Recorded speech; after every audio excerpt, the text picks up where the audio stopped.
마태복음 8장 1절에서 3절 함께 읽겠습니다. 예수께서 산에서 내려오시니 수많은 무리가 따르니라.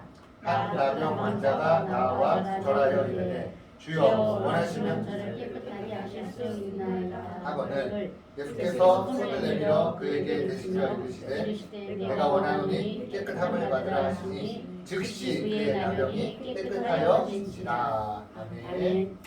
할렐루야. 아멘. 네, 오늘 주일 오후 예배는 마태복음 8장 1절부터 3절 말씀을 가지고 내 인생 최고의 기회를 예수님이 열어주십니다 라는 제목으로 말씀을 나누려고 합니다. 사람들이 흔히들 이렇게 이야기하더라고요. 인생에 아주 중요한 큰 기회가 3번은 누구에게나 찾아온다. 근데 그 기회를 잘 잡느냐 그 기회를 못 잡느냐에 따라서 인생이 완전히 달라질 수도 있다. 성공한 인생이 될 수도 있고 소위 망한 인생이 될 수도 있다. 이렇게 이야기를 들어보셨죠, 그죠? 3번의 큰 기회가 찾아온다. 자, 그래서 어떤 기회가 찾아왔을 때 그 기회를 잘 붙잡으면 소위 말하는 이제 대박인 거죠, 대박. 네, 대박 인생, 또 인생 역전을 이룰 수 있는 거고. 근데 반대로 그 기회가 왔는데 기회가 왔는지 모르고 그 기회를 잡지 못하면 쫄딱 망하는 거죠. 소위 뭐 찬다고 합니까? 쪽박 찬다고 하잖아요, 그죠? 쪽박 찰 수도 있습니다. 자, 그래서 우리 시간에 옆에 있는 분들에게 이렇게 축복하면서 인사해 주시면 좋겠습니다. 대박나는 인생 되시기 바랍니다. 대박나는 인생 되시기 바랍니다. 자, 특별히 이렇게 구체적으로 한 번 더 축복해 주시면 좋겠습니다. 2023년 당신에게 최고의 대박이 나는 한 해가 되기를 축복합니다. 2023년 최고의 대박이 나길 바랍니다. 자, 할렐루야. 아멘. 네, 저는 정말 이 자리에 있는 우리 한 분 한 분 다 대박 나셨으면 좋겠어요. 2023년에. 그리고 여러분들의 인생 자체가 대박 나면 좋겠습니다. 네, 우리 주께로 교회도 대박 나면 좋겠습니다. 아멘. 자, 근데 우리가 이제 이렇게 서로 축복해주면서 대박 나십시오. 뭐 저도 축복합니다. 대박 나십시오. 뭐 이렇게 했는데 대박 나는 인생이 뭘까요? 뭐 어떻게 하면 대박 나는 걸까요? 어떤 인생이 대박 나는 인생일까요? 아마 사람마다 대박이라는 거에 대해서 와, 너 인생 성공했다라는 기준에 대해서 사람마다 좀 다를 것 같아요. 그죠?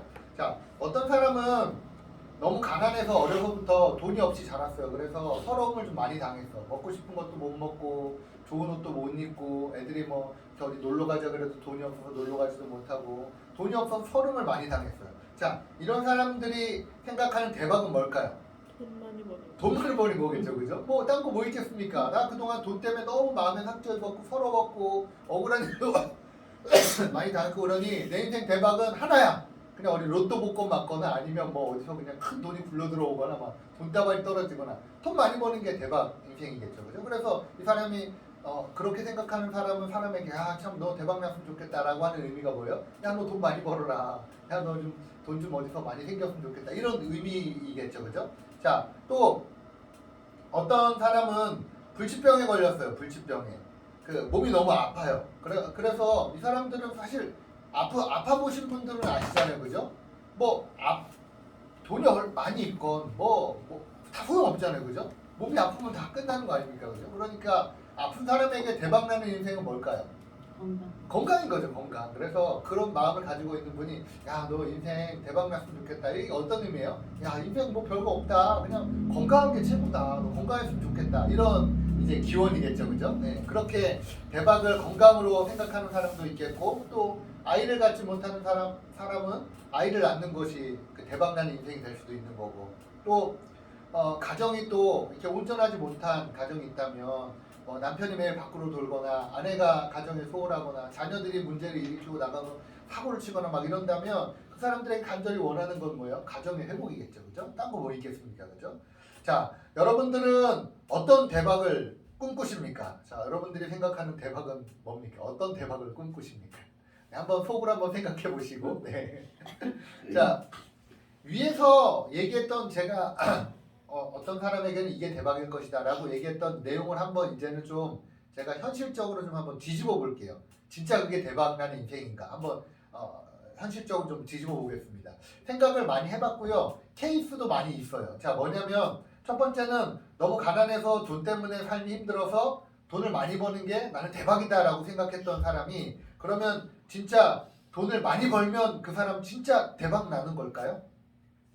행복할까요? 돈이 없다가 돈이 많이 생겼어요. 참그 미국에서 이렇게 통계를 재미있는 통계를 많이 내는데 그 복권 있잖아요, 복권 당첨하면 우리나라도 로또 복권 같은 거 당첨하면 금액이 꽤 크잖아요, 그죠? 뭐 작게는 뭐 몇억, 뭐 크게는 몇십억 이런데 미국 같은 데는 복권이 금액이 더 되게 많이 크거든요. 그래서 뭐 몇십억, 몇백억 뭐 이렇게 될 수도 있고 한데 그 통계를 내봤는데 뭐냐면 복권에 당첨한 사람들이 복권 당첨되면 갑자기 큰 돈이 생기는 거잖아요, 그죠? 그러면 그 사람들이 행복하게 살았을까? 이렇게 조사를 해본 게 있어요. 설문조사 같은 걸 해보고 통계를 이렇게 나눈 게 있는데 거의 8, 90% 이상의 사람들이 복권이 당첨되고 나서 내 인생은 훨씬 더 불행해졌다. 제일 먼저 의심이 된대요. 누가 내 돈 훔쳐갈까? 누가 내 돈 뜯어갈까? 그래서 가까운 사람들하고 다 결별을 한대요. 통계상으로 이렇게. 제일 가까운 사람이 누구예요? 아내나 남편하고 결별을 하고 이혼하는 거예요. 그리고 자식들하고 결별을 하고 친척들하고 결별을 하고 이렇게 다 가까운 사람들하고 다 결별을 하고 내 돈을 지키기 위해서 이렇게 돈을 꽁꽁 싸매고 있는 거죠. 의심의 눈으로 누가 내 돈 빼가나 보고. 그러면 어떤 사람들이 붙어요? 사기꾼들이 들러붙죠. 그러면서 주변에 막 이렇게 해가지고 결국은 복권에 당첨되지 않았을 때보다 훨씬 불행한 삶을 결국 살게 된다. 가족도 다 떠나가고 있는 거 다 잃어버리게 되고 이런 통계가 있더라고요.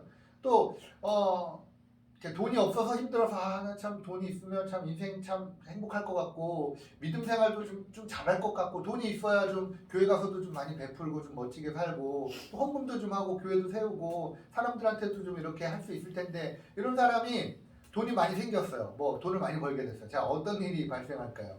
뭐 다 그런 건 아니겠지만 돈이 너무 많아서 바빠서 주말에 놀러 다녀야 돼요. 좋은 데 다녀야 돼요. 해외여행 가야 돼요. 돈이 있으니까. 그리고 만나지 않은 사람이 너무 많아. 비즈니스 해야 돼요, 주말에. 오히려 여러분 그게 축복일까요? 대박난 인생이요? 아니겠죠. 예.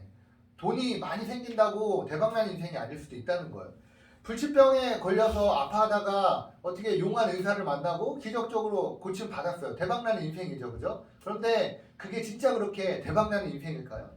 불치병에 걸려서 아파서 고침을 받았더니 야, 인생 뭐 없더라. 내가 아파 보니까 그냥 나 잘 먹고 나 행복하고 나 하고 싶은 대로 하는 게 인생 그게 제일 중요한 거더라. 이래서 이제 자기 하고 싶은 대로 교회도 안 오고 신앙도 버리고 놀러 가고 휴식을 취하고 나를 위해서 돈을 막 쓰고 이렇게 하면 여러분 이게 복받은 인생입니까? 대박 인생일까요?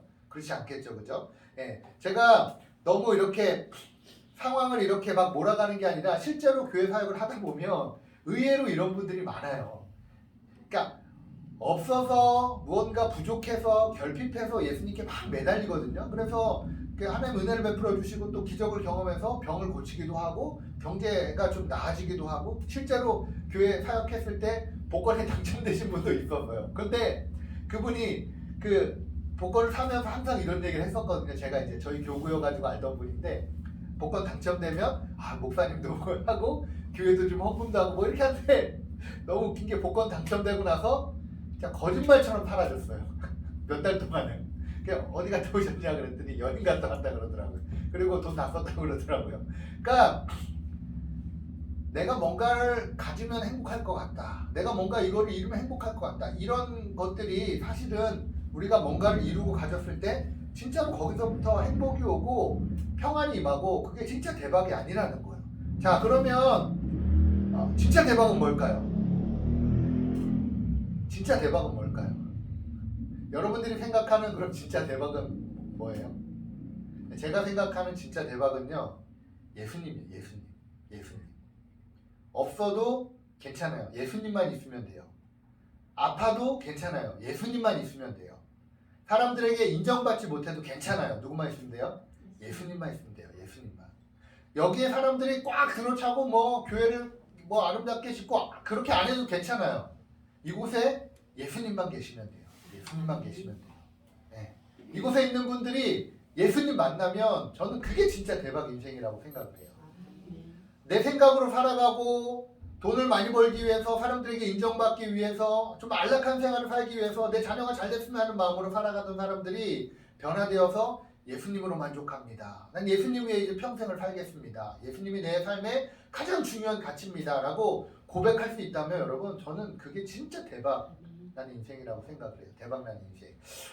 여러분들이 진짜 대박나는 인생이 될 수 있기를 주님의 이름으로 축복합니다. 아멘. 할렐루야. 아멘. 어떻게 하면 우리가 대박날 수 있을까요? 어떻게 우리가 예수님을 더 깊이 만날 수 있을까요? 어떻게 예수님이 나를 통해 원하는 게 뭔지를 알고 그걸 우리가 하면서 진짜 하나님의 영광을 위해 우리가 살아갈 수 있을까요? 오늘 본문에 보면 딱 그 얘기가 나오는 거예요.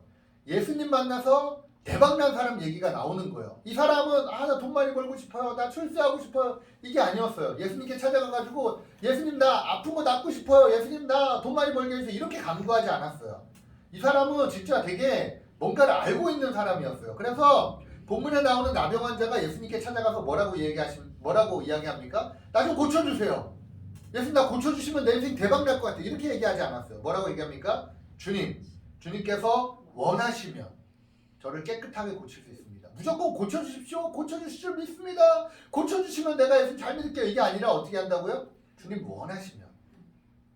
원하시면 주님의 뜻이 여기에 있다면 그러면 저를 고쳐주십시오. 여러분 그게 대박인 거예요. 그게 대박. 내가 원하는 것을 이루는 것이 대박이 아니라 주님이 나를 통해 이루시고자 하는 것을 이루는 게 대박인 거예요. 우리는 아까도 제가 말씀드린 것처럼 내가 생각하는 시야는 너무 좁아요. 눈앞에 있는 것만 봐요. 하나님 나 지금 이거 필요한데 이거 있으면 너무 행복할 것 같은데 나 지금 이렇게 하면 너무 좋을 것 같은데 이렇게 내 눈앞에 있는 것만 보는데 그런데 여러분 그렇지가 않단 말이에요. 살다 보면 내가 원하는 것이 아니라 주님이 원해서 주님의 뜻대로 순종할 때 그럴 때 진짜 우리의 삶에 만족과 기쁨과 행복이 있고 평안이 있고 대박이 나는 거예요. 대박이 나는 거예요.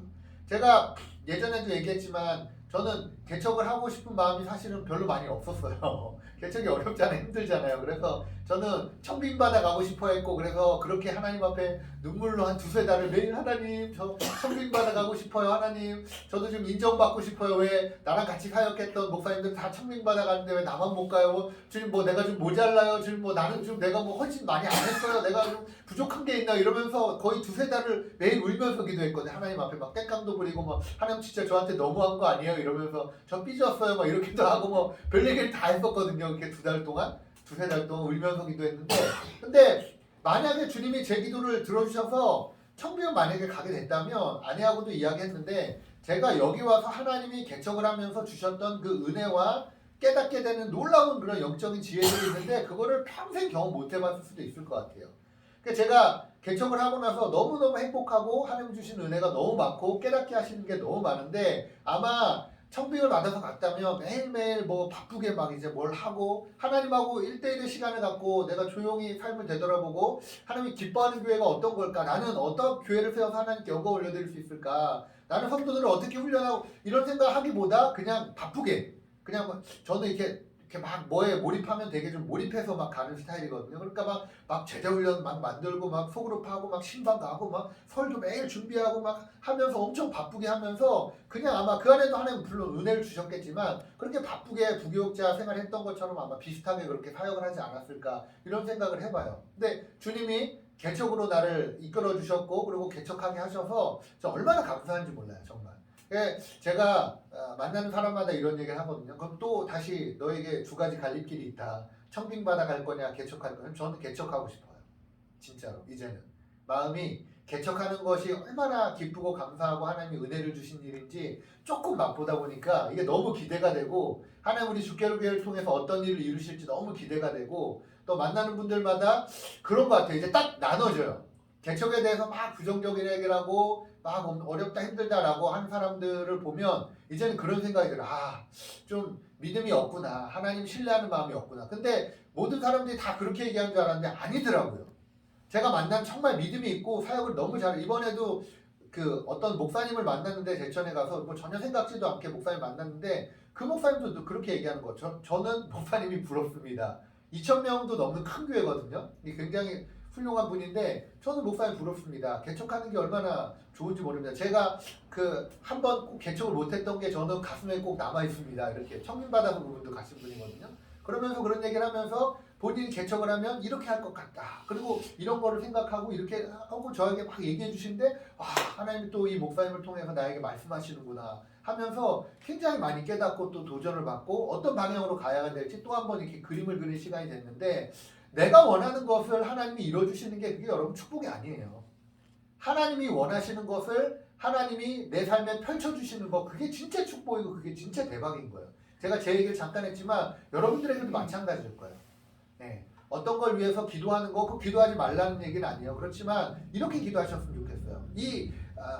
나병 환자처럼 기도하셨으면 좋겠습니다. 주님 원하시면 저를 낫게 하실 수 있습니다. 주님 원하시면 이 문제를 해결하실 줄 믿습니다.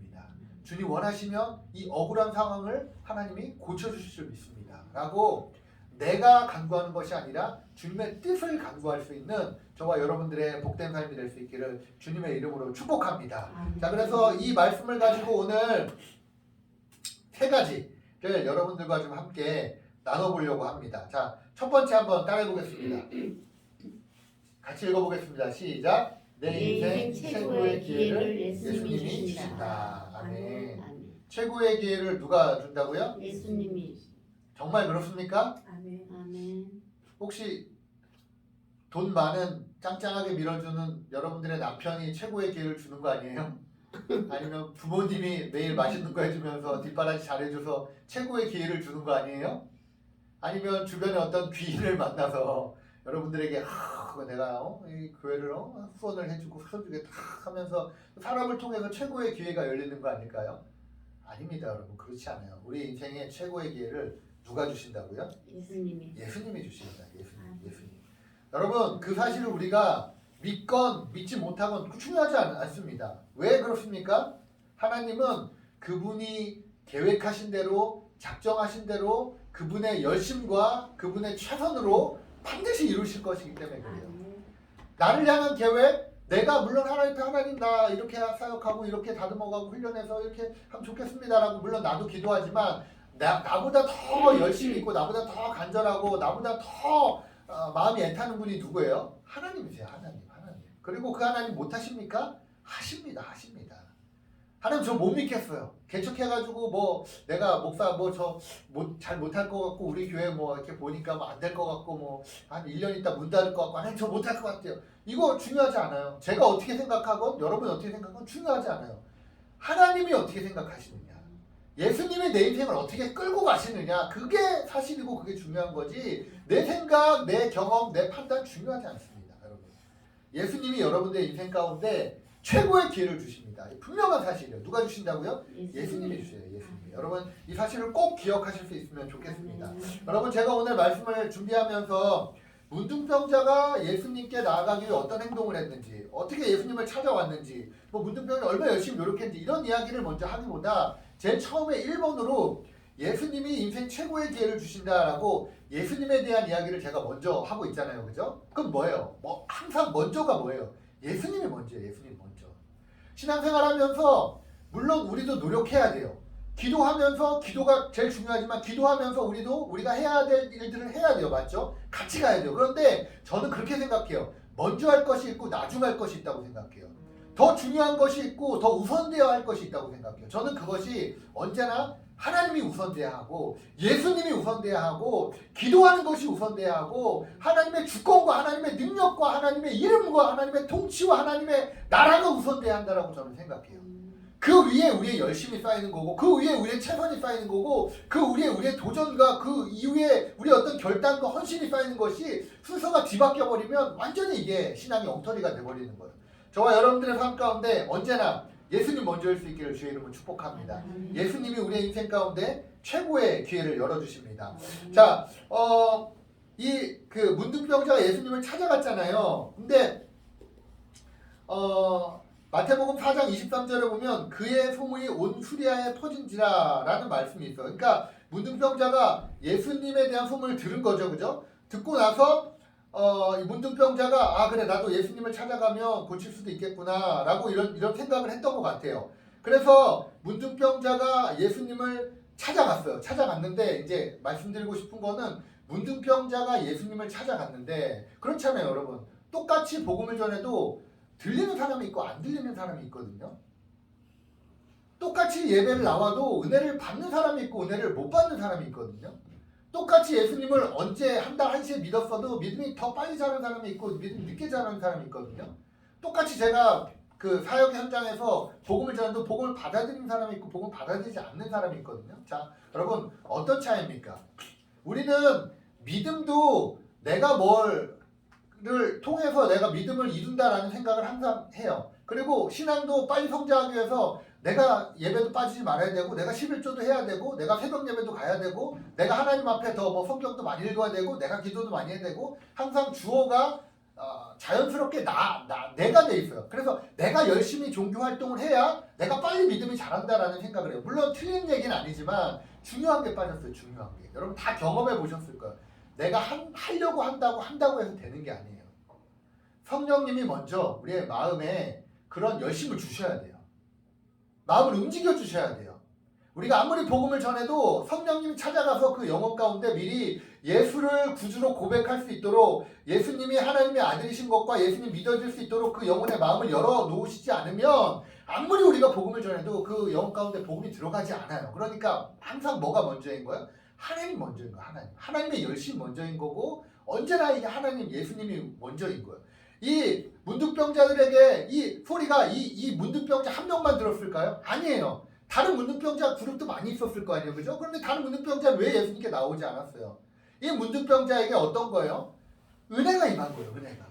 성령님이 문둥병자 찾아가서 그 마음에 소망을 불어넣어 주신 거예요. 많은 문둥병자 이 얘기를 들었지만 이 문둥병자는 성령님 마음을 열어주시니까 와 예수님께 가고 싶다. 와 예수님께 가면 내 인생 대박 나겠구나. 이병을 고칠 수도 있겠구나. 라는 마음이 그런 믿음의 마음이 생겨지게 된 거예요. 성령님을 통해서. 신앙생활할 때 이게 중요해요. 내 열심, 물론 내가 열심히 하는 거 중요해요. 그건 이제 좀 이따 이야기할 건데 그게 우선되면 안 돼요. 항상 언제나 하나님이 우선돼야 하고 하나님의 주권과 하나님의 통치와 하나님의 그 힘과 능력과 하나님의 그 은혜가 항상 우선되어야 하는 거예요. 그래야 우리의 신앙이 변질되지 않아요. 교만해지지 않습니다. 네. 내가 뭐 해봤는데 뭐 교회 가봐야 되는 것도 없대더라. 나도 한때 성령 받고 체험하고 다 해봤는데 별거 없다. 이런 거 그 순서가 바뀌었기 때문에 그런 거예요. 내 열심히 들어가기 때문에. 다른 사람을 볼 때 판단하고 저 사람 저러니까 복을 못 받지. 11조도 안 하니까 저 물질로 어렵지. 저 주일 안 지키니까 저 사고 나지. 이런 마음이 드는 거는 전부 다 순서가 바뀌었기 때문에 그런 거예요. 바뀌었기 때문에. 여러분 올바른 영적인 질서가 바로잡힐 수 있기를 주님의 이름으로 축복합니다. 아멘. 내 생각보다 내 열심보다 내 노력보다 뭐가 중요하다고요? 하나님이 중요하고 예수님이 중요합니다. 자, 첫 번째 뭐라고요? 인생 최고의 기회를 누가 준다고요? 예수님이 주십니다. 예수님. 이 말씀 기억하셨으면 좋겠습니다. 자, 그러면 예수님이 이제 마음도 열어주시고 그 믿음도 주시고 열정도 주시고 다 하면 그럼 나는 팔짱 끼고 그럼 때가 되면 나에게도 열심을 주시겠지. 때가 되면 믿음을 주시겠지. 때가 되면 내가 마음에 뜨거움이 임하겠지. 이렇게 팔짱 끼고 있으면 돼요? 안 되죠. 예.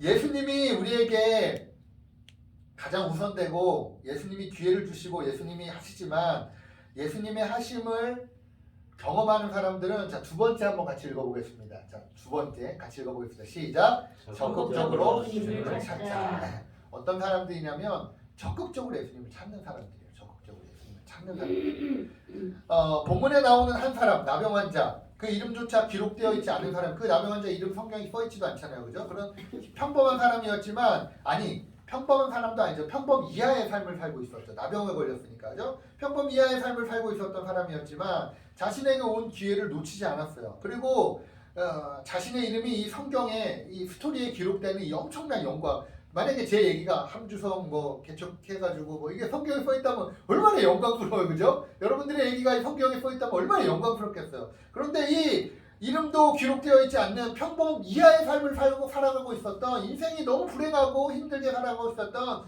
이 나병 환자가 성경에 자신의 이야기가 스토리가 기록되는 영광을 얻을 수 있었던 것은 때가 되면 하나님 나를 만나주시겠지.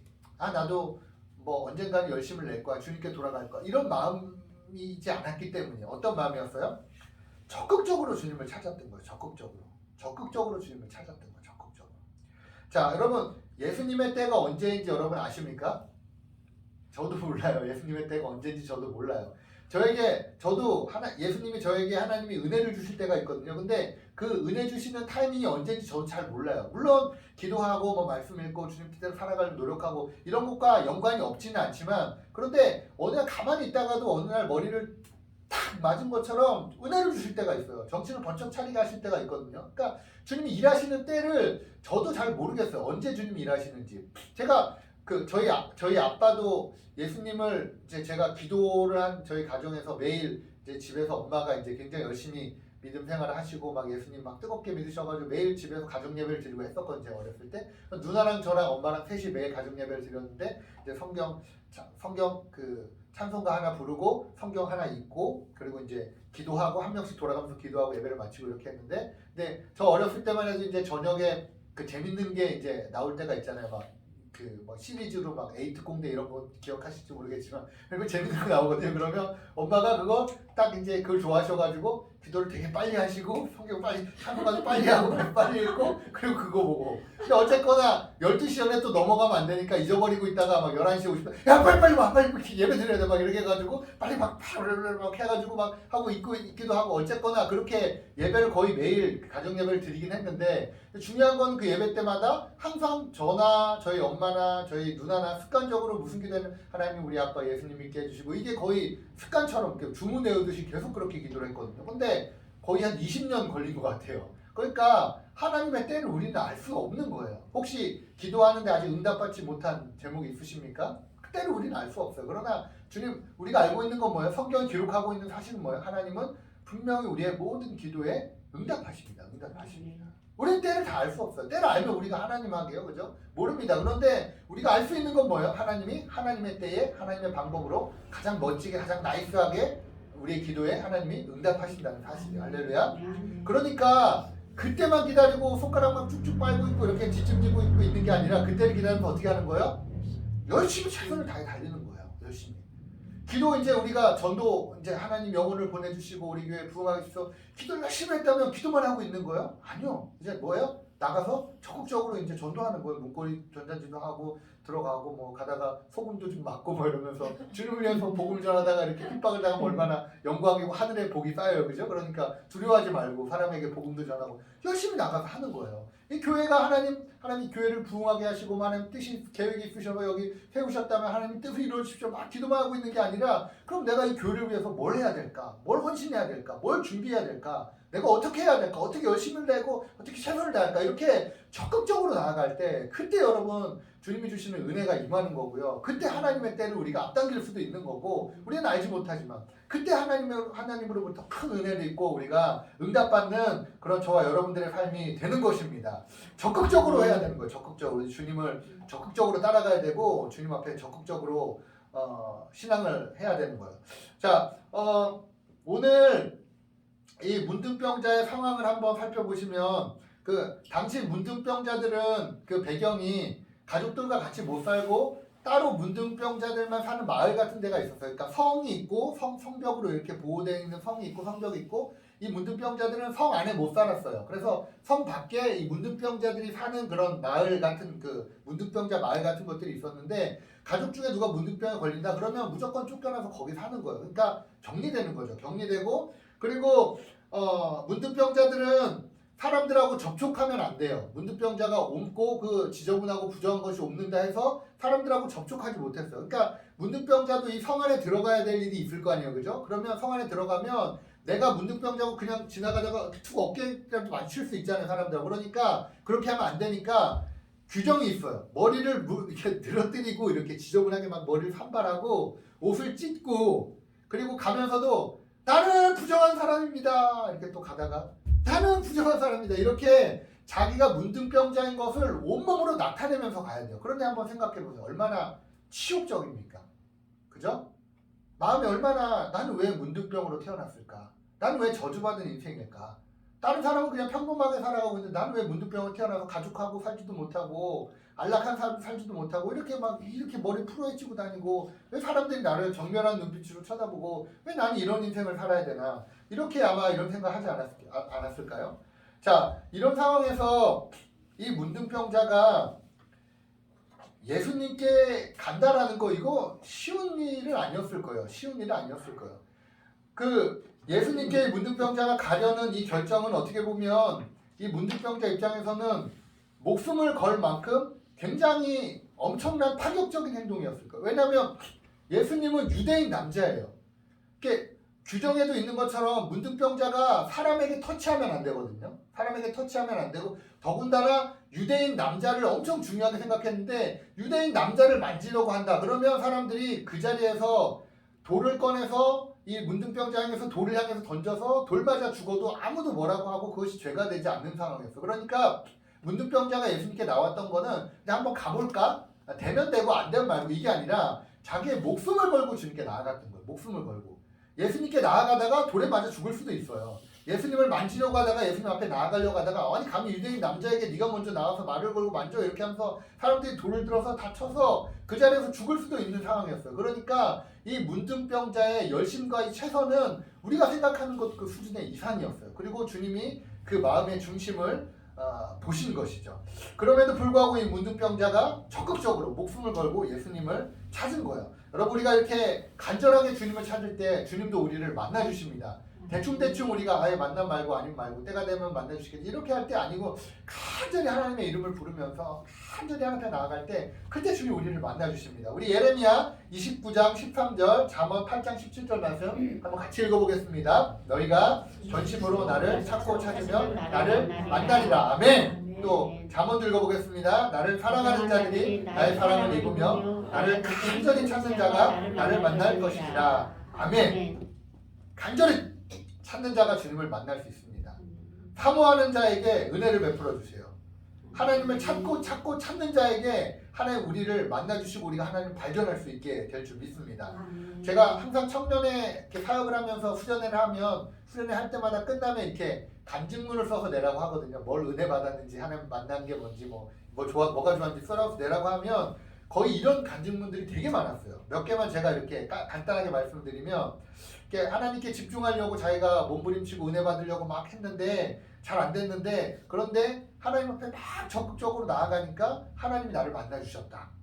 그리고 기도가 안 됐다 처음에는. 그래서 막 오히려 다 취하고 그냥 아무 생각 없이 계속 부르짖었더니 어느 순간 하나님이 나를 만나 주시고 깊이 나를 만져 주셨다. 그리고 말씀이 안 들리고 처음에 기도도 안 됐다. 그런데 하나님 도와주세요, 하나님 도와주세요, 하나님 도와주세요. 그렇게 하나님께 매달렸더니 하나님이 나를 만나 주셨다. 이런 간증문들이 거의 대부분이었어요. 그러니까 무슨 얘기예요? 하나님은 하나님을 간절히 찾는 자에게 하나님이 만나 주신다는 거예요. 하나님을 간절히 찾는 자에게 하나님이 은혜를 베풀어 주신다는 거예요. 하나님을 간절히 찾는 자에게 하나님이 열어주시고 부어주시고 축복해 주신다는 거예요. 여러분 하나님 간절히 찾을 수 있기를 축복합니다. 여러분들에게 도전하고 싶습니다. 각자 상황과 형편이 다 다르지만 하나님을 간절히 찾기 위해서는 분명히 포기해야 할 것이 있어요. 내려놓아야 할 것이 있습니다. 절제해야 할 부분들이 분명히 있습니다. 여러분 내려놓을 수 있기를. 난 간절히 찾는다고 하면서 내가 누릴 거 다 누리고 볼 거 다 보고 먹을 거 다 먹고 할 거 다 하면서 그러면서 하나님 간절히 찾을 수는 없어요. 같이 갈 수 없습니다. 하나님을 간절히 찾기 위해서는 시간과 열정과 에너지와 물질과 포기하고 내려놓아야 할 것이 분명히 있습니다. 헌신해야 할 것이 분명히 있어요. 그렇게 하고 하나님을 찾을 때 간절히 찾을 때 하나님이 여러분들을 만나 주실 줄 믿습니다. 마지막 세 번째 한번 따라 읽겠습니다. 같이 읽어볼게요. 적극적으로 주님을 찾을 때 주님이 만져주신다. 할렐루야. 자 말씀 정리하면 이거죠. 하나님이 먼저 찾아오실 우선이죠. 인생 최고의 대박의 기회를 하나님이 열어주시죠. 그죠? 근데 그 하나님 앞에 어떻게 해야 된다고요? 적극적으로 가야 되죠. 그죠? 그러면 적극적으로 가면 마지막 결론이 뭐예요? 주님이 만져주신다. 주님 만져주신다. 할렐루야. 주님 만져주신다. 만져주신다. 우리 8장 3절 말씀 같이 읽겠습니다. 예수께서 손을 내밀어 그에게 대시며 이르시되 내가 원하노니 깨끗함을 받으라 하시니. 아멘. 자 문둥병자가 뭐라고 얘기했어요? 주님 원하시면 저를 깨끗게 하실 수 있나이다. 예수님 뭐라고 말씀하십니까? 내가 원하노니 깨끗함을 받으라. 그리고 그 다음에 뭐라고 나왔어요? 라고 하니 즉시 그의 나병이 깨끗하여진지라. 깨끗하여진지라. 언제? 천천히? 일주일 있다가? 한 달 있다가? 아니요. 즉시 그의 나병이 깨끗하여진지라. 즉시. 여러분 예수님이 이 나병 환자를 고쳐주실 때 즉시 나았는데 근데 그럴 수 있잖아요. 예수님 능력이 많으신 분이니까 깨끗하여질지어다 이렇게 할 수 있잖아요. 선포하면서. 그죠? 근데 말씀을 자세히 읽어보면 어떻게 예수님이 고쳐주셨어요? 손을 내밀어 그에게 대시며. 그러니까 뭐 한 거예요? 소위 만진 거예요. 만진 거. 누굴 만졌다고요? 나병 환자를 만졌어요. 나병 환자를. 문둥병자를 만졌어요. 예수님께서 그 더럽고 부정하고 불결한 문둥병자를 예수님이 만진 거예요. 만진 거. 대시며라는 이 헬라어 단어는 그러니까 만졌다 이런 뜻도 있는데 껴안았다 이런 뜻이 있는 거예요. 터치했다, 껴안았다, 그를 껴안았다 이런 뜻도 있어요. 그러니까 예수님이 지금 문둥병자를 꼭 끌어안아 주시며 내가 이르노니 깨끗하실지라 이렇게 이야기하고 한번 그 모습을 한번 상상을 해보면 굉장히 은혜가 되지 않습니까? 어느 누구도 이 문둥병자의 손을 누가 잡아줬겠어요? 누가 따뜻한 말 한마디 해줬겠습니까? 사랑했던 가족도 외면하는데 근데 예수님은 따뜻한 손으로 그를 손을 덥석 잡아주시는 거예요. 뿐만 아니라 그 부정되고 지저분하고 전염될 수도 있는 그 문둥병자 예수님이 꼭 끌어안아 주시는 거예요. 여러분 문둥병자를 만진다는 것이 부정한 것이 이 내가 문둥병자를 만질 때 이 문둥병자의 부정함이 나에게도 옮겨진다라는 생각이 그 당시 사람들이 갖고 있었던 생각이었고 그 당시 신학이었어요. 그것이. 그러니까 부정한 것을 그래서 멀리해야 돼요. 성경에도 나오잖아요. 왜? 나시린들은 규정이 있잖아요. 포도주를 멀리하고 머리에 삭도를 대는 것을 하고 시체를 멀리하고 이게 뭐냐면 부정한 것에 가면 부정한 것이 옮잖아요. 그러니까 거룩한 사람들은 부정한 것에 가지 않도록 율법으로도 있었던 거예요. 규율로도 있었던 거예요. 그러니 모든 사람들도 예수님 믿는 사람들 뭐 바리새인들이나 율법학자나 서기관들이나 다 이 문둥병자 어느 누구도 터치 한 번 하지 않았고 가까이 오지만 부정한 것이 타면 안 돼. 그게 왜냐면 거룩한 것이라고 생각을 했기 때문에. 그런데 예수님은 그렇게 하지 않았어요. 예수님은 어떻게 했어요? 그 부정한 사람에게 가서 그 부정한 자에게 손을 얹고 그를 따뜻하게 끌어안아 주셨습니다. 말씀 한마디로도 고칠 수 있으셨는데 예수님 왜 굳이 그를 손을 잡고 그를 끌어안으신 걸까요? 왜 그렇게 하셨을까요? 여러분 이 문둥병자의 육체적인 질병뿐만 아니라 마음의 질병까지도 아까도 얘기했죠. 나는 왜 이렇게 태어났을까? 왜 나는 이렇게 저주받은 인생일까? 왜 나는 사랑받지 못할까? 남들과 같은 삶을 살지 못할까? 왜 나는 평범하게도 살지 못할까? 하면서 왜 부모는 나를 이렇게 낳았을까? 왜 하나님이라는 분이 있다면 하나님은 나를 왜 이렇게 불행한 인생으로 나를 낳게 하셨을까? 라는 그 마음의 회의, 그 마음의 상처, 그 마음의 질병, 그 마음의 깊은 곳에 자리 잡아 있던 그 아픔과 그 고난까지도 예수님이 다 만져주시고 끌어안아 주신 거예요. 전인적인 회복을 위해서 예수님이 끌어안아 주신 거예요. 그러니까 육체적인 질병뿐만 아니라 마음과 영혼의 질병까지도 예수님이 끌어안아 주심으로 말미암아 깨끗하게 치유함 받은 것입니다. 여러분 놀라운 일은 뭡니까? 예수님이 그 부정한 사람 만졌을 때 그 부정한 것이 예수님께 옮겨온 것이 아니라 예수님의 거룩하심이 그 부정한 사람에게 옮겨간 거예요.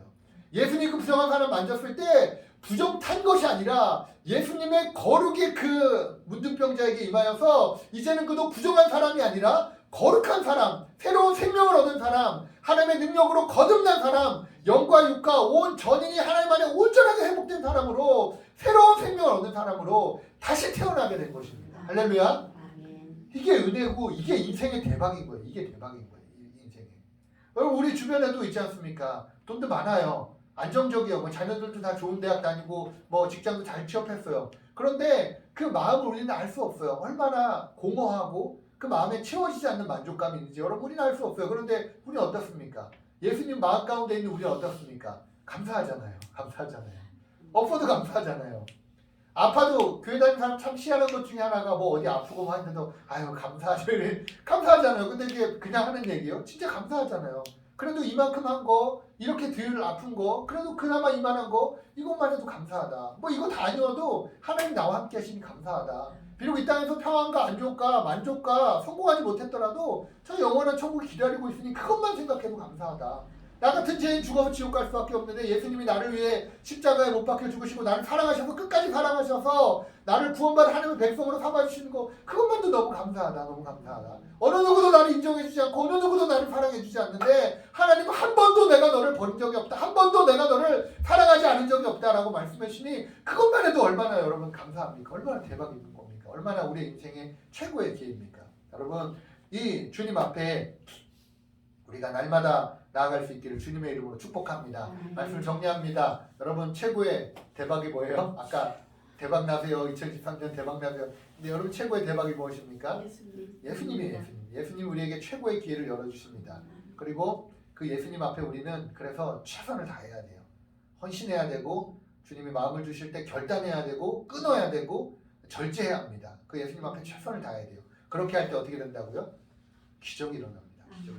즉시로 기적이 일어나요. 전인의 온전한 회복과 새로운 생명을 주님이 주시고 새로운 인생을 살게 하시고 진짜 대박난 인생으로 하나님의 영광을 위해서 쓰임받는 인생으로 하나님의 정말 축복된 인생으로 그렇게 저와 여러분들이 쓰임받게 될 줄 믿습니다. 저와 여러분들의 2023년 저와 여러분들이 최고의 한 해가 될 수 있기를 주님의 이름으로 축복합니다. 아멘. 해가 거듭될수록 더 최고의 2023년보다 2024년, 24년보다 25년, 26년 가면 갈수록 더 대박나는 한 해가 될 수 있기를 매 해가 될 수 있기를 축복합니다. 아멘. 삶을 마무리하는 마지막 그 순간에 가서 와 나는 어떻게 나이가 들면 들수록 더 이렇게 많이 복을 받았냐 하나님 어떻게 더 이렇게 나를 많이 사랑하냐 이렇게 고백할 수 있는 주님과 정말 친밀하고 주님과 늘 동행할 수 있는 그런 복된 저와 여러분들의 삶이 될 수 있기를 주님의 이름으로 축원을 드립니다. 우리 같이 기도하겠습니다.